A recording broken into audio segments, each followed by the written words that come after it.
Hey guys, just making a video, and I was talking about how I'd read the YouTube comments and some of them were really beautiful, and emails as well, and I'm very grateful. So I was just making a video to say thank you, and to also try and tell you some of the hecticness that's gone on in the last 7 days.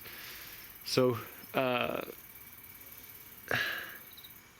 in amongst the comments I read the comments on Facebook. There was a Facebook comment. Now I replied to the person who left the comment, but they said Moses wandered in the wilderness. On my Moses video, Moses wandered in the wilderness for 40 days and 40 nights when he left Egypt. What could that mean? So this is a common thing in the Bible stories, is that people wander in the wilderness.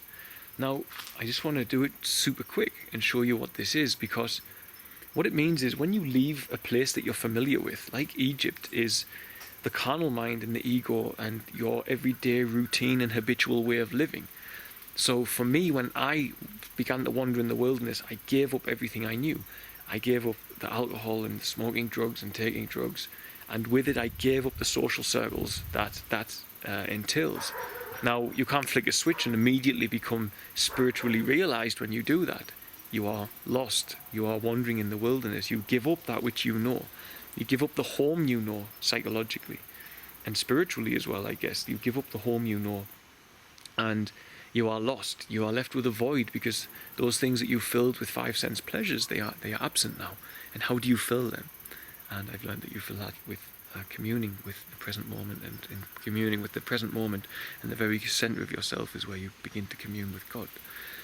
This is what you fill that with. But before you get to that point, when you come to a point of awakening and realization that this is not enough for me, there's more to life than this, but I don't know what it is yet, then you begin to search and to seek.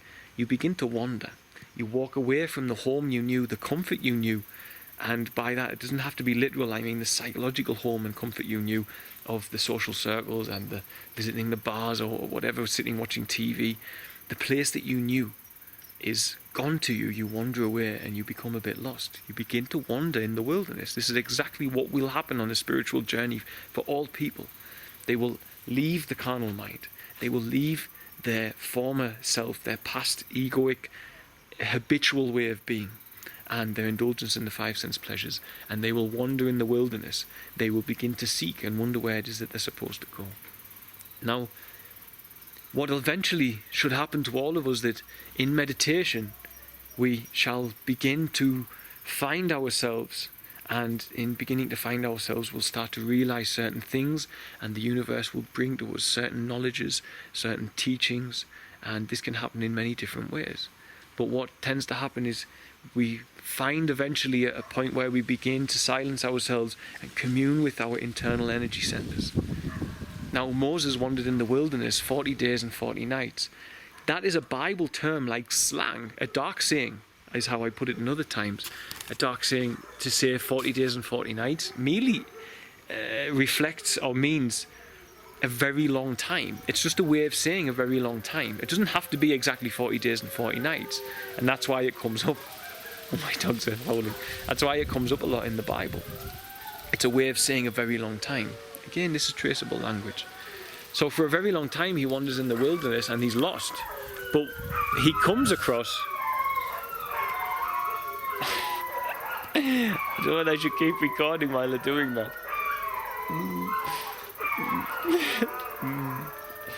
Okay, I will. No, I won't. Hold on. I'll get back to you. Right, they've stopped.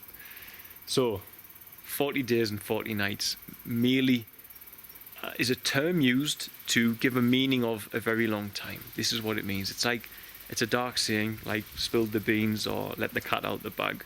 It doesn't literally mean what it's saying. It doesn't mean you've spilled beans. It means you let a secret go. 40 days and 40 nights simply means a very long time. But I mean, it's quite obvious, that one. But that's what it means. So he wanders in the wilderness. It's irrelevant to what I'm saying anyway. But he wanders in the wilderness for 40 days and 40 nights. He wanders in the wilderness for a very long time. He is lost. He's seeking. He's searching. He's left the place of familiarity, and now he's looking for he's looking for his relationship with God. That's what's going on here.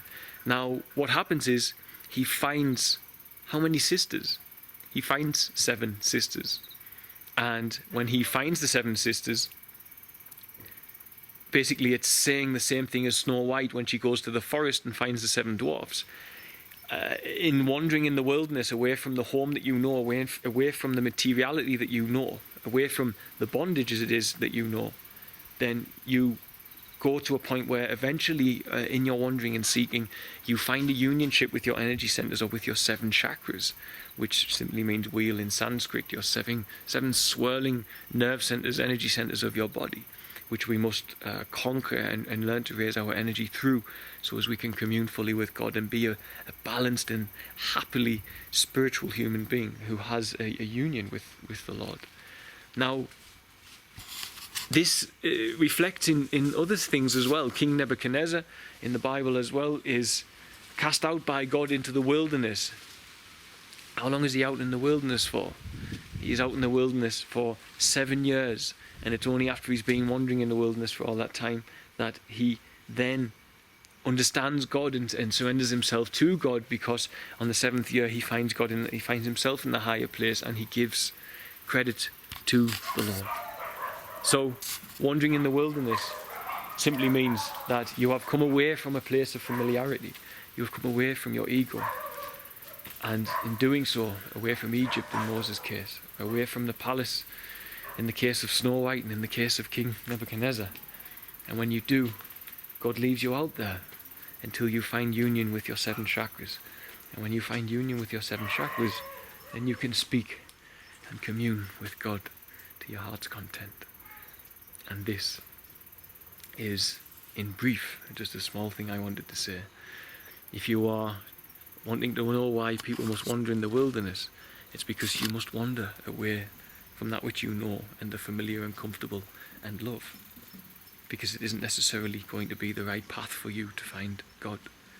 And when you do, as is a common theme in these stories, when you leave the material bondage, when you leave the material comfort, and you leave for the wilderness, and you wander in the wilderness, the seven appears in all of these esoteric, allegorical, beautiful, parabolic stories.